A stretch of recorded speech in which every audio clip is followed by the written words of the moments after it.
Hello guys, welcome to my channel E learning online इसके में आपका हार्दिक स्वागत है। दोस्तों, आज हम लोग बाल विकास एवं शिक्षा शास्त्र से संबंधित वंशानुक्रम एवं वातावरण का प्रभाव शिक्षा में किस तरह होता है, इसके विषय में बारीकी से अध्ययन करेंगे, जिससे प्रत्येक प्रतियोगी परीक्षाओं में 1 या 2 नंबर का क्वेश्चन जरूर पूछा जाता है, क्योंकि एक बालक के जीवन में वंशानुक्रम एवं वातावरण का प्रभाव जरूर पड़ता है।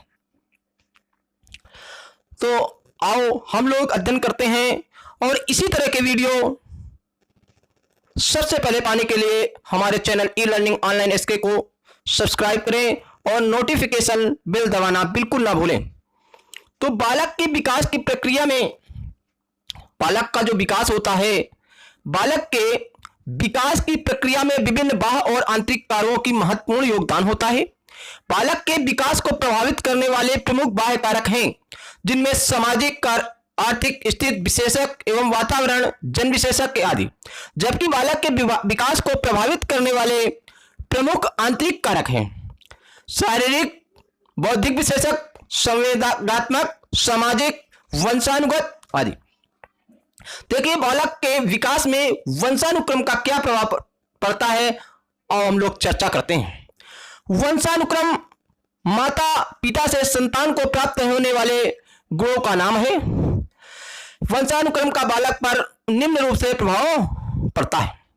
शारीरिक विशेषक, इसके अंतर्गत मनुष्य का शरीर, उसके अंगों का अनुपातिक गठन, स्वास्थ्य, रूप, रंग, ज्ञानेंद्रियां को दिखाई देने वाला रूप तथा कर्मेंद्रियों का गठन आदि सब आ जाते हैं।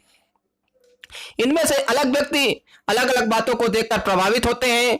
बालक के रंग, रूप, आकार, शारीरिक गठन, ऊंचाई इत्यादि के निर्धारण में उसके आनुवंशिक गुणों महत्वपूर्ण हाथ होता है।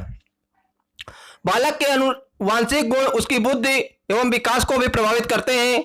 बालक के शारीरिक रंग पर उनके माता पिता के रंग का प्रभाव सहज में देखने में आता है। इसी तरह से माता पिता के अन्य गुण भी बच्चे में आनुवंशिक रूप से पाए जाते हैं।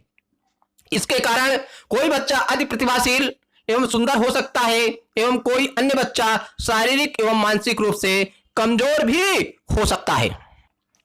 प्रायः यह भी देखा जाता है कि जो बालक जन्म से ही दुबले, पतले, कमजोर, बीमार तथा किसी शारीरिक बाधा से पीड़ित रहते हैं, उसकी तुलना में सामान्य एवं स्वस्थ बच्चे का विकास अधिक होता है। शारीरिक कमियों का स्वास्थ्य ही नहीं, वृद्धि एवं विकास पर भी प्रतिकूल प्रभाव पड़ता है। नंबर 2 है बौद्धिक विशेषज्ञ। इसके अंतर्गत बालक की योग्यता, कल्पना शक्ति, विचार शक्ति, तर्क शक्ति, किसी समस्या के समाधान हेतु निर्णयात्मक बुद्धि, बदलती हुई परिस्थितियों में समाजीकरण, निर्णय आदि सभी कुछ आ जाते हैं। बौद्धिक विशेषज्ञ को सीखने की योग्यता, समायोजन योग्यता, निर्णय लेने की क्षमता आदि के रूप में भी परिभाषित किया जाता है। जिस बालक के सीखने की गति अधिक होती है, उसका मानसिक विकास भी तीव्रता से होता है। उसका मानसिक विकास भी तीव्रता से होता है। बालक अपने परिवार, समाज एवं विद्यालय में अपने आप को किस तरह समायोजित करता है, यह उसकी बुद्धि पर निर्भर है। गोई जैसे विचारकों का मत है कि मंद बुद्धि माता पिता की संतान मंद बुद्धि और तीव्र बुद्धि माता पिता की संतान तीव्र बुद्धि वाली होती है। मानसिक क्षमता के अनुकूल ही बालक में संवेगात्मक क्षमता का विकास होता है। बालक में जिस तरह के संवेगों का जिस रूप में विकास होता है, वह उसके सामाजिक, मानसिक, नैतिक, शारीरिक तथा भाषा संबंधी विकास को पूरी तरह प्रभावित करने की क्षमता रखता है। यदि बालक अत्यधिक क्रोधित या भयभीत रहता है, अथवा यदि उसमें ईर्ष्या एवं वैमनस्य की भावना अधिक होती है, तो उसके विकास की प्रक्रिया पर इन सब का प्रतिकूल प्रभाव पड़ना स्वाभाविक ही है। संवेगात्मक रूप से असंतुलित बालक पढ़ाई में या किसी अन्य गंभीर कार्यों में ध्यान नहीं दे पाते, फलता है उनका मानसिक विकास भी प्रभावित होता है। बुद्धि की श्रेष्ठता प्रजाति के कारण भी होती है। नंबर 3 कारण है नैतिक एवं शारीरिक विशेषक। नैतिकता के तहत वे सभी गुण आ जाते हैं जो स्वार्थ को छोड़कर दूसरों की भलाई का भी ध्यान रखते हैं। इनमें सच बोलना, हिंसा न करना, भ्रष्टाचार से दूर रहना, दूसरों पर दया करना आज सभी गुण आ जाते हैं। यदि गहराई से विचार किया जाए तो मनुष्य के बाह्य रूप का दूसरों पर इतना प्रभाव नहीं पड़ता। मनुष्य के बाह्य रूप का दूसरों पर इतना प्रभाव नहीं पड़ता जितना कि उसके आंतरिक गुणों का और विशेषता उसकी नैतिक विचारधारा का, उसकी नैतिक विचारधारा का। डगडेल नामक एक वैज्ञानिक ने अपने प्रयोगों के आधार पर यह बताया कि माता पिता के चरित्र का प्रभाव भी उसके बच्चे पर पड़ता है। इस तरह व्यक्ति के चरित्र उसके वंशानुगत कारकों का प्रभाव स्पष्ट तीर पर देखा जा सकता है। अब देखते हैं बालक के विकास पर वातावरण का क्या प्रभाव पड़ता है। वातावरण का क्या प्रभाव पड़ता है? वातावरण में शामिल प्रत्येक घटक व्यक्ति के जीवन में आते से प्रभावित करते हैं। गर्भावस्था के दौरान एक स्त्री को मानसिक एवं शारीरिक स्वास्थ्य को बनाए रखने के लिए इसलिए सलाह दी जाती है कि उसमें से न केवल गर्भ के और बालक के विकास पर असर पड़ता है बल्कि आगे के विकास की बुनियादी भी मजबूत होती है। यदि माता का स्वास्थ्य अच्छा न हो तो उसके बच्चे के अच्छे स्वास्थ्य की आशा कैसे की जा सकती है। यदि बच्चे का स्वास्थ्य अच्छा न होगा तो उसका विकास पर प्रतिकूल असर पड़ना स्वाभाविक है। बालक के विकास पर उसके सामाजिक एवं मानसिक कारकों का भी प्रभाव पड़ता है। गरीब परिवार के बच्चों विकास के लिए सीमित अवसर ही उपलब्ध हो पाते हैं, जिससे आर्थिक दुर्बलता उन्हें अच्छी शिक्षा और अच्छे परिवेश के लिए वांछित करती है। ऐसे में उनका संतुलित विकास नहीं हो पाता। दूसरे और सामाजिक आर्थिक संसाधनों की प्रयुक्ता के कारण उनका शारीरिक बच्चों का सर्वांगीण विकास संतुलित रूप से होता है। व्यक्ति के व्यक्तित्व के समग्र क्षेत्रों पर वातावरण का प्रभाव वाले कुछ महत्वपूर्ण प्रभावों का संक्षिप्त विवरण निम्न है। शारीरिक संरचना। शारीरिक संरचना व्यक्ति की शारीरिक संरचना वंशानुक्रम का तो प्रभाव पड़ता है, किंतु इस पे वातावरण के प्रभाव को भी स्पष्ट रूप से देखा जा सकता है। पहाड़ी क्षेत्र के लोगों का कद प्रायः छोटा होता है, जबकि मैदानी क्षेत्र के लोगों का शरीर लंबा एवं गठीला होता है। इतना ही नहीं, पीढ़ी दर पीढ़ी से निवास में परिवर्तन करने वाले पहाड़ी एवं मैदानी क्षेत्र के लोगों के कद एवं रंग में अंतर भी देखने को मिलते हैं। अंतर वातावरण का प्रभाव के कारण ही होता है। प्रजातीय श्रेष्ठता। कभी कभी ऐसा देखा जाता है कि उन प्रजातियों में बौद्धिक श्रेष्ठता वंशानुगत न होकर वातावरण से प्रभाव डालती है। किससे प्रभाव डालती है? वातावरण से प्रभाव डालती है।